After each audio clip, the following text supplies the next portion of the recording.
जय हिंद, वंदे मातरम दोस्तों। आज हम जानकारी लेंगे आईएनएस विक्रांत के बारे में, जो कि भारत का पहला स्वदेश निर्मित एयरक्राफ्ट कैरियर है, जिसको अपन विमान वाहक पोत भी कह सकते हैं। तो चलिए शुरू करते हैं। सबसे पहले देखते हैं आईएनएस विक्रांत क्या है। आईएनएस विक्रांत, इससे पहले भी देखिए, ये आईएनएस विक्रांत नाम का एक जंगी जहाज पहले भी भारतीय नौसेना में रह चुका है। ये भारत ने 1957 में ब्रिटेन से खरीदा था और इसका नाम था HMS हरक्यूलस। और इसको 1961 में भारतीय नौसेना में शामिल किया गया था और इसका नाम रखा गया था आईएनएस विक्रम।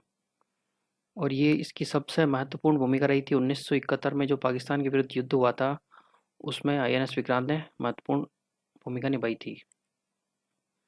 1971 की जंग में क्या किया था आईएनएस विक्रांत ने?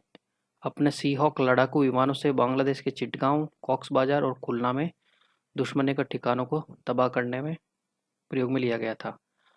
अब क्या हुआ, 31 जनवरी 1997 को आईएनएस विक्रांत को रिटायर कर दिया गया था।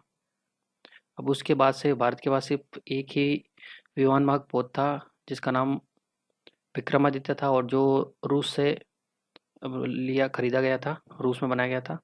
अब 25 साल बाद भारत द्वारा निर्मित आईएनएस विक्रांत को नौसेना में शामिल किया गया। अब जो नया आईएनएस विक्रांत है वो पुराने वाले जहाज से, सीधी सी बात है, टेक्नोलॉजी में बड़ा है और आधुनिक है। अब आईएनएस विक्रांत को बनाने के लिए कब से कार्य चल रहा है? पिछले एक दशक से ज़्यादा समय हो गया है। और पिछले वर्ष यानी 2021 के 21 अगस्त से ये बनकर तो तैयार हो गया था, लेकिन इसका जो है ट्रायल फेज चल रहा था समुद्री चरणों में, और अब इसका एविएशन ट्रायल किया जाएगा। अभी तक देखिए, अभी तक भारत के पास केवल एक ही विमान वाहक पोत था, जिसका नाम क्या, आईएनएस विक्रमादित्य, और ये रूस में बनाया गया था।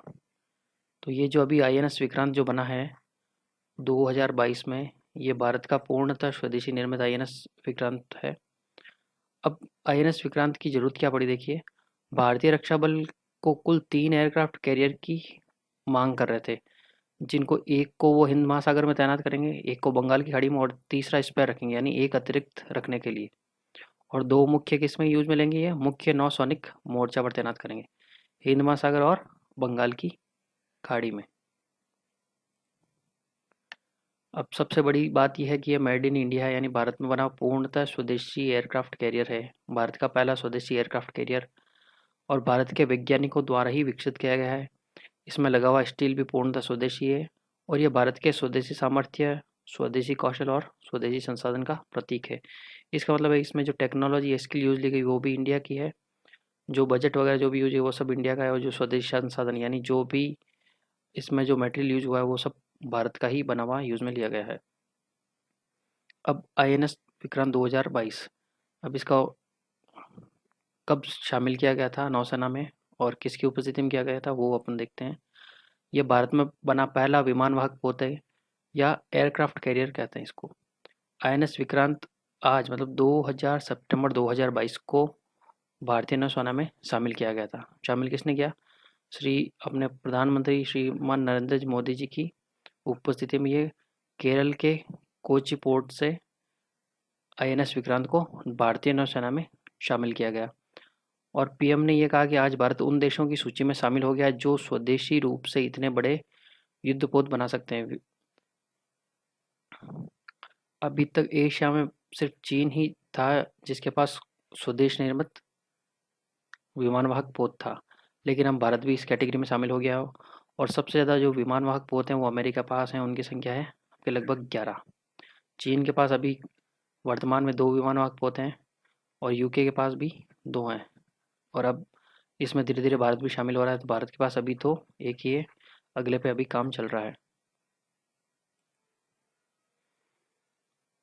अब आईएनएस विक्रांत की ओर देखते हैं।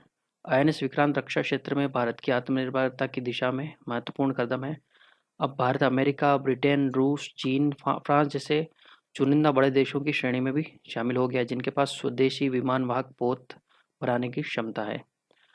विश्व में सबसे अधिक विमान वाहक पोत की क्षमता किसके पास है? अमेरिका के पास। अमेरिका के पास 11 बड़े परमाणु संचालित विमान वाहक पोत हैं, और उसके बाद में देखिए चीन और यूनाइटेड किंगडम दोनों के पास क्या है, दो दो बड़े विमान वाहक पोत हैं। एशिया में सिर्फ दो ही देश ऐसे हैं इनके पास स्वदेश निर्मित विमान वाहक पोत है, उसमें एक तो चीन है आपका और दूसरा आपका है भारत। भारत अब शामिल हो गया इसमें। अब आईएनएस विक्रांत 2022 के साथ भी इसके पहले जो भी इनका ध्वज था नौसेना का, वो पुराने इंग्लैंड के अनुसार उसका जो निशान था उस हिसाब से था, तो उसको भी इस बार बदल दिया गया है। तो वो अपन देखते हैं। इस मौके पर पीएम मोदी ने नए नौसैनिक ध्वज का भी अनावरण किया है। नए ध्वज के ऊपरी हिस्से में एक तरफ राष्ट्रीय ध्वज तिरंगे को शामिल किया गया है और नौसेना के ध्वज में क्रॉस ऑफ सेंट जॉर्ज बना था। जो इससे पिछला वाला था उसके अंदर क्या था, क्रॉस ऑफ सेंट जॉर्ज बना हुआ था और इसके बीच में अशोक चिन्ह था, अब इसे हटा दिया गया है। अब नए ध्वज में नीले रंग के बैकग्राउंड में सुनहरे रंग से अशोक चिन्ह बना हुआ है और नीचे सत्यमेव जयते लिखा हुआ है। अशोक चिन्ह छत्रपति शिवाजी महाराज की शाही मोहर पर बनाया गया है। जो नौसेना सबसे पहले जो नौसेना बनाने का क्रेडिट जाता है वो छत्रपति शिवाजी महाराज को जाता है और इसलिए इस ध्वज में क्या है, शिवाजी महाराज की शाही मोहर को भी इसमें शामिल किया गया है। अब ध्वज में नीचे संस्कृत भाषा में भारतीय नौसेना का आदर्श वाक्य क्या है, शम नो वरुणः, इसका मतलब है जल के देवता वरुण हमारे लिए शुभ हो। ये आपको याद रखना, शम नो वरुणः। ये देखिए, ये नौसेना का नया ध्वज है, इसमें इसको ये शामिल किया गया है। ये यहाँ पर नौसेना का आदर्श वाक्य लिखा गया आपका शन्नो वरुणा और यहाँ पर भारत का राष्ट्रीय ध्वज जुड़ा गया है। ये आपका नौसेना का नया ध्वज है।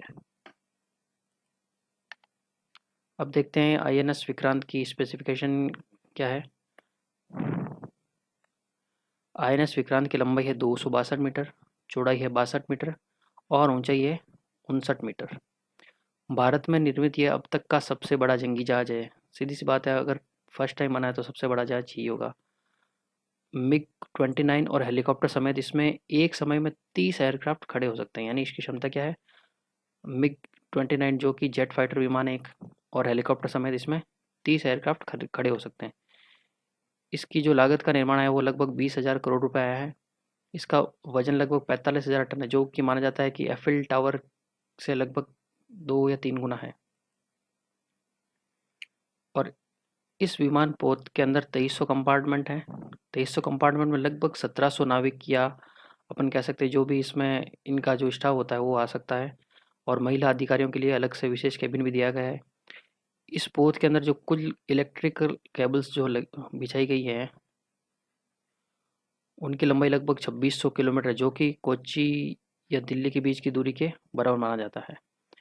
इस पर 30 फाइटर जेट्स तैनात किए जा सकते हैं। इनमें देखिए मिग 29 के, कामाओ 31, MS-60R मल्टी रोल हेलीकॉप्टर भी शामिल है, यानी इस तरह के अलग अलग 30 फाइटर जेट्स की इसकी कैपेसिटी है। और अभी वर्तमान में विक्रांत पर सिर्फ मिग 29 के यानी जो ब्लैक पैंथर नाम से जेट है वही तैनात रहेंगे।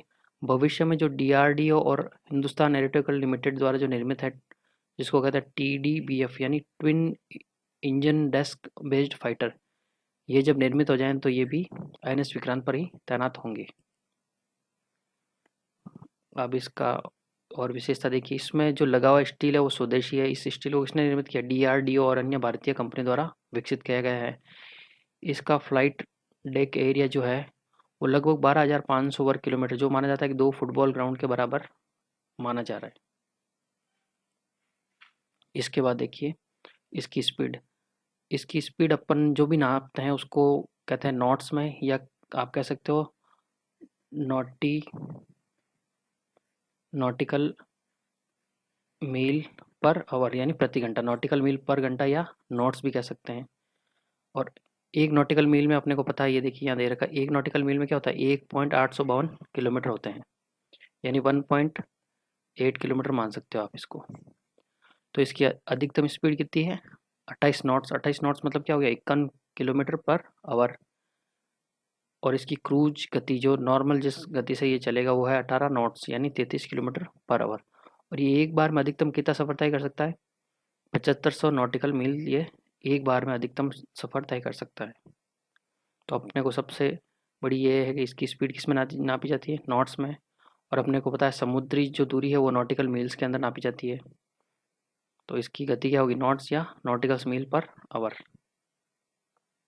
अधिकतम स्पीड है आपकी 28 और क्रूज गति है 1800 नॉट, और ये एक बार में कितना चल सकता है अधिकतम, 7500 नॉटिकल मील। ये आपका INS विक्रांत का डायग्राम है। इसमें देखिए दो तरह के रडार यूज में लिए गए, एक तो सर्वेलेंस रडार और एक मल्टी फंक्शनल रडार। एक आपके यहाँ पे फ्लैग ब्रिज है।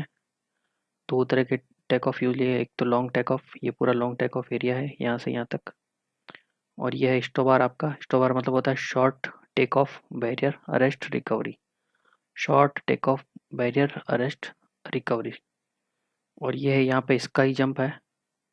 और ये फ्लाइट डेक जो अपन ने पहले पढ़ा था, 12,500 वर्ग मीटर यानी 2 फुटबॉल मैदान के बराबर इसका एरिया है। ये मैन डेक एरिया यहाँ पर है और यहाँ पर एयरक्राफ्ट एलिवेटर्स है।